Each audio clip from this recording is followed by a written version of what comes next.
An earthquake of magnitude 5.4 occurred 69 kilometers northeast of Petropavlovsk, Kamchatka, Russia, according to the United States Geological Survey (USGS) reported.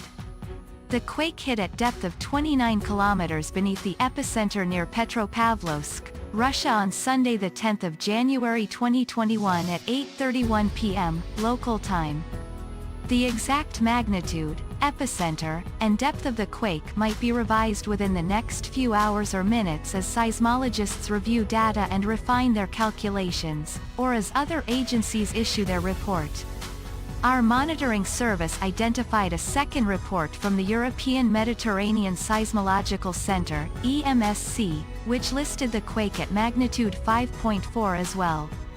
Based on the preliminary seismic data, the quake should not have caused any significant damage, but was probably felt by many people as light vibration in the area of the epicenter.